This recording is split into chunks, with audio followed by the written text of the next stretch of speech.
student, today we are going to learn English grammar. आपण पाहत आहोत प्रिपोजिशन. आपण प्रिपोजिशन भरपूर पाहिले आहेत, काही राहिले आहेत. त्यामधलं आज पाहिजे आपल्याला आफ्टर, beside and besides. चला पाहूया. आफ्टर माहित असेल सगळ्यांनाच, नंतर ते पण शॉर्ट मध्ये शिकून घेऊया. आणि मेन पाहिजे आपल्याला beside आणि besides. beside आणि beside. पहा दोन्ही मध्ये काय फरक आहे. जस्ट ओनली इथे यस ऍड झाले, इथे यस नाहीये. मग सगळ्याला वाटतं हो हे सिंग्युलर असेल प्लुरल असेल. नाही, त्याचं मीनिंग वेगळे आहे. आपण प्रिपोजिशन पाहत आहोत.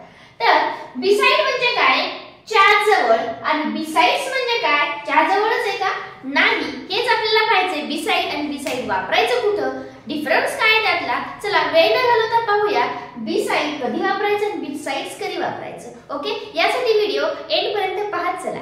चला पाहूया बिसाइड कधी वापरायचं आणि बिसाइड्स कधी वापरायचं. फर्स्ट बिसाइड आपल्याला पाहिजे. बिसाइड म्हणजे काय, च्या बाजूला, माझ्या बाजूला, तुझ्या बाजूला, त्याच्या बाजूला असं म्हणतो त्यावेळेस आपण वापरायचं बिसाइड. काय वापरायचं आपण, बिसाइड, नॉट बिसाइड्स. कारण याचा अर्थ होतो च्या जवळ किंवा च्या बाजूला असं आपण घेऊ शकतो. च्या जवळ किंवा च्या बाजूला. मग एक्झाम्पल घेऊन पाहूया कशाचं, बिसाइड. कारण बिसाइड्स आपल्याला ह्याच्यानंतर ते पण पाहिजे, अल्टिमेटली ते पण अल्टरनेट पाहूया. म्हणजे आपल्याला डिफरन्स कळलं की कन्सेप्ट क्लिअर होतील. Okay, beside. मग आपण कसं म्हणू शकतो, I put this pen beside the telephone, beside the table. मी माझा पेन टेबलच्या बाजूला ठेवल्यासारखं वाटतो, टीव्हीच्या बाजूला ठेवल्यासारखं वाटतो. त्यावेळेस आपल्याला वापरायचं आहे बिसाइड. ओके, एक्झाम्पल घेऊया. शी kept the purse beside. पहा इथे beside नाही वापरलं मी, beside वापरले. besides फक्त yes चा फरक आहे. beside the TV. काय केलं इथं, beside म्हणजे मी पर्स कुठे ठेवली आहे, शी तिने कुठे ठेवली आहे, kept the purse beside the TV. टीव्हीच्या बाजूला किंवा टीव्हीच्या जवळ ठेवली आहे. या अर्थाने आपण बिसाइड वापरू शकतो. अजून काही बिसाइडचं एक्झाम्पल घ्यायचं झालं तर I feel lonely. Please come and sit beside me. असं आपण म्हणू शकतो. मला खूप एकटं वाटायले, प्लीज ये आणि माझ्याजवळ बस ना.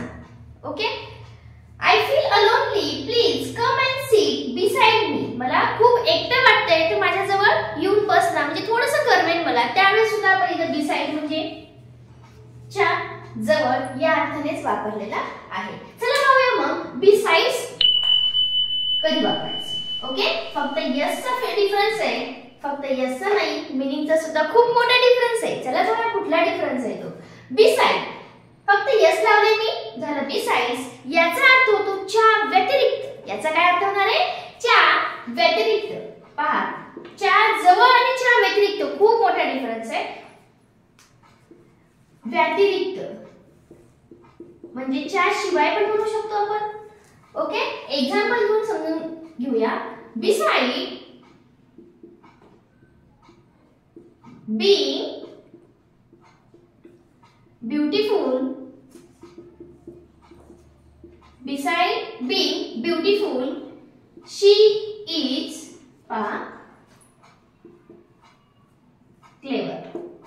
Beside being beautiful तर जरा ब्युटिफुल व्यतिरिक्त she is clever. म्हणजे एवढी एक गोष्ट सोडली तर बाकीचं आपण काय म्हणू शकतो, ती खूप हुशार आहे बरं का. तिच्या दिसण्याकडे जाऊ नका, पण ती खूप हुशार आहे या अर्थाने आपण काय म्हणतो, जर सुंदरतेच्या व्यतिरिक्त काही बघितलं तर ती खूप हुशार आहे. म्हणजे हे एक सोडलं तर ती खूप क्लेवर आहे असं आपण म्हणू शकतो. म्हणजे च्या व्यतिरिक्त ती कशी आहे, हुशार आहे. चला बघूया अजून काही. Beside Tom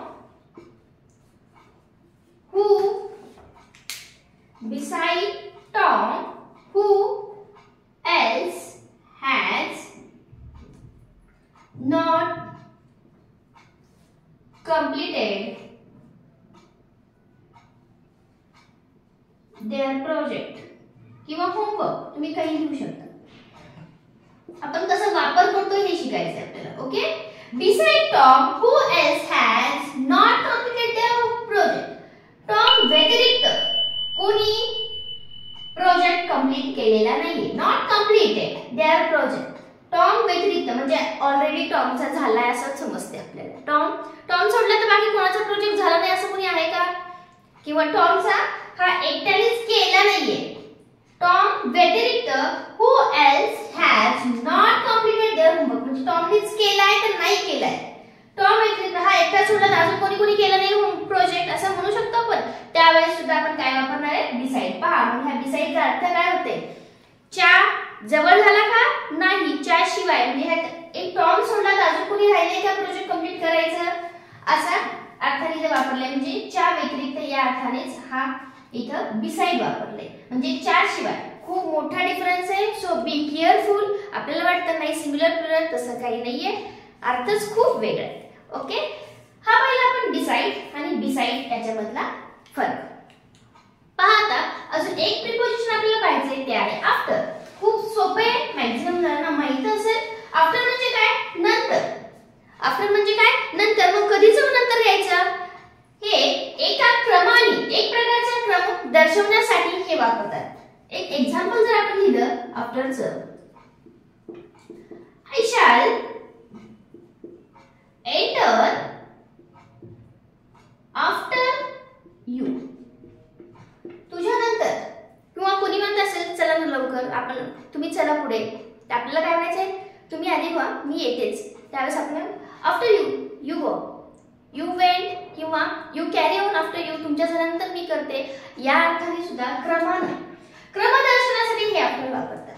okay. पहा I shall enter after you म्हणजे क्रमाने जात आहेत, त्याच्यानंतर मी जाणार आहे. या अर्थाने इथे वापरलाय आफ्टर. किंवा अजून काही आपल्याला सांगायचं तर असं दुकानची लाईन आहे, शॉपची लाईन, त्यानंतर सांगायचं त्याच्या जवळ त्या दुकानच्या बाजूला लेफ्ट साइडला यांचे दुकान आहे असं जर काही सांगायचं असेल तेव्हा सुद्धा आपण हे वापरू शकतो. सपोज एक्झाम्पल सांगते, the bank is just after the park.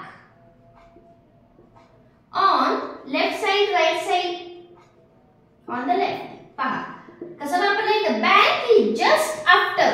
काय वापरलंय?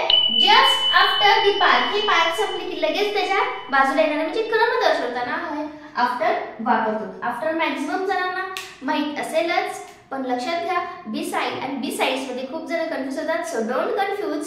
C video and get concept clear. आपल्याला तुमचे कन्सेप्ट क्लिअर करायचे, बेसिक पक्क करायचे.